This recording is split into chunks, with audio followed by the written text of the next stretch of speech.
Hello everyone, welcome back. I got a lot of really good ones for you today. Markets. 3 major stock indices all came up a little bit today, nothing too crazy. 10-year yield came up a little bit today, uninverted itself.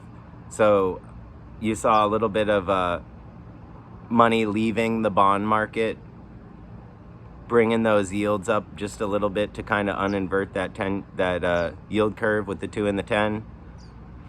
Maybe a little bit of money leaving the bond market. It didn't go into crude. Crude got hit today. Didn't go into precious metals. They got hit a little bit today.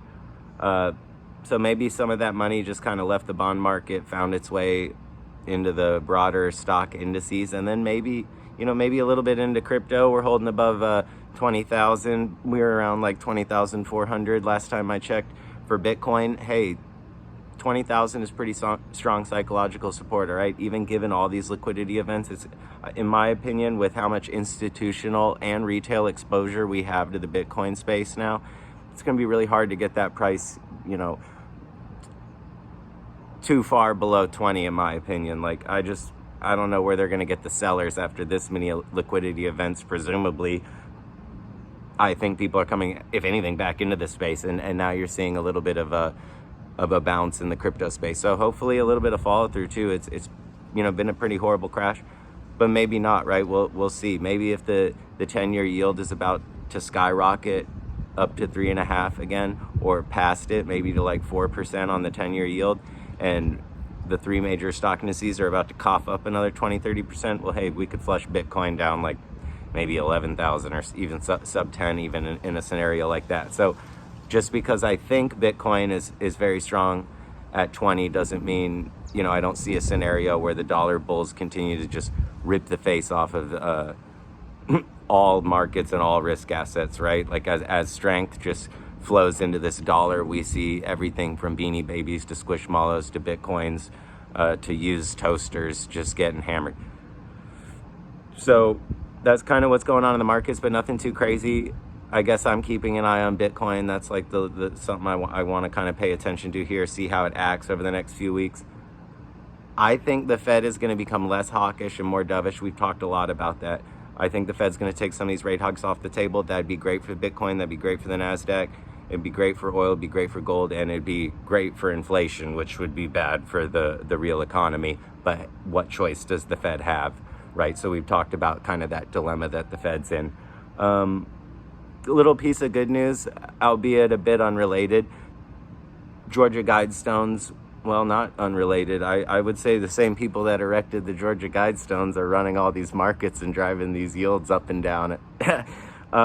Good to see the Georgia Guidestones kind of get blown to pieces, assuming nobody got hurt, but it doesn't look like it. So the pedo power elite kind of erected their little monument in Georgia. You should Google the Georgia Guidestones.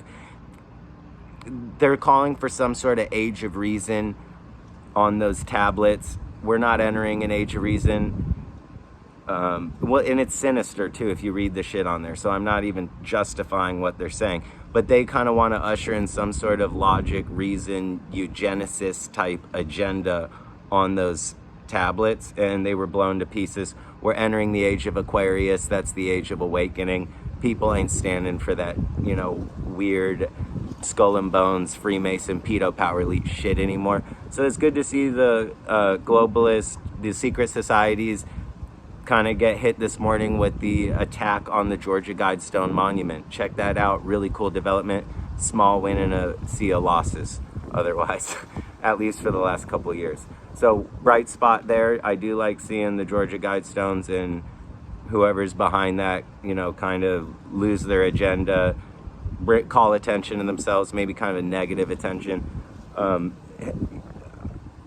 hope they don't, we'll just leave it there, okay? So good to see the Georgia Guidestones coming down. I hope they, don't clean it up or they just demolish the rest because it's unstable, right? Now that the whole structure is unstable, they might want to just get a killdozer and bring the whole thing down, just a wrecking ball, and just destroy whatever's left of that pedo power elite Agenda 21, Skull and Bones, Freemason, Secret Society, what is that? What is that place called in California? Bohemian Grove shit. Google Bohemian Grove. So anyway, and I'll give you my thoughts on this. People will be like, "Oh, it's the Skull and Bones. They're the ones that put up the Georgia Guidestones," or it's the Freemasons. They're the ones who did it. Or it's the Illuminati, or it's Epstein and his friends. Or what I think is going on is this is kind of network theory. Even if you're the most popular person on planet Earth, like let's say you have 500 million Instagram followers, you don't know any of those people. So you can't safely assume just because this person has 500 million Instagram followers and then your friend has 150 that one is really more popular than the other, because the person with 500 million Instagram followers, there's not enough hours in the day to actually know more than about 100 people, 105 people. So I think there is a network at the top of the capstone of the Fiat Global Ponzi, and I think it's 100 to 150 people. And then 150 is kind of like Dunbar's number, so you can Google that if you want. So I think 100 to 150 people are, at the top of the Fiat Global Ponzi, and that's kind of your Illuminati or your Skull and Bones or whatever you want to call it, and their families. So we'll call it maybe like 500 to 1,000 people. And then everybody else down below them, right, to include the president, so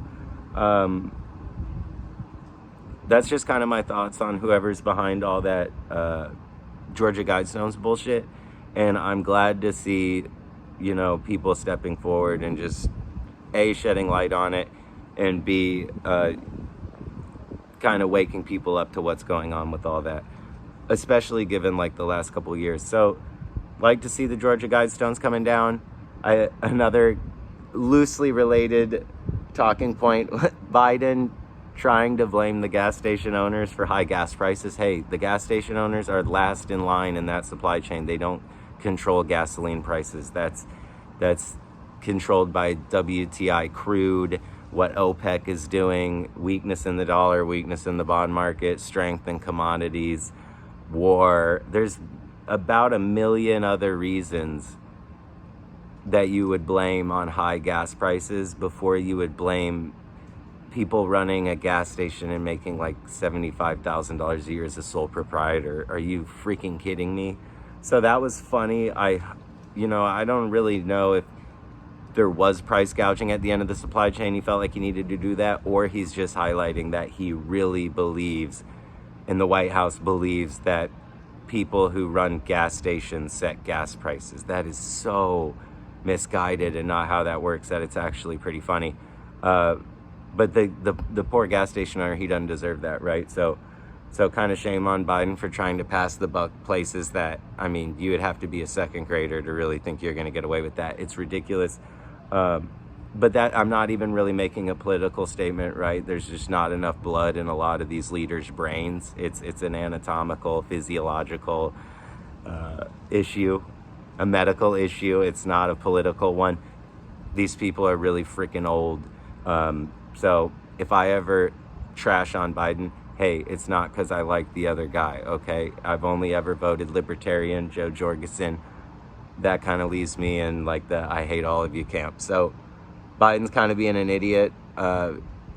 New levels to that, right? It's pretty hilarious. So Biden's being dumb, but funny, or I'm just completely missing it. But Jeff Bezos did comment on that as well, so you can look up what Jeff Bezos said about Biden's comments on Twitter. So Biden's being, just himself, I guess. He, I don't know, stay on those stimulants or something. Stay on that adrenochrome or something. So Biden's being weird. Georgia Guidestone's getting blown up, which is good. Fights kind of the New World Order. That's really all I got for right now.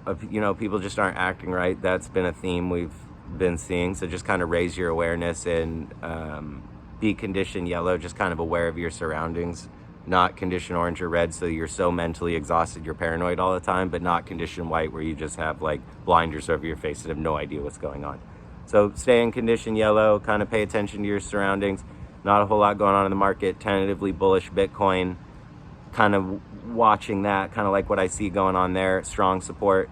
Biden being silly, Georgia Guidestones coming down, all good things, all kind of developments in the last 24 hours or so.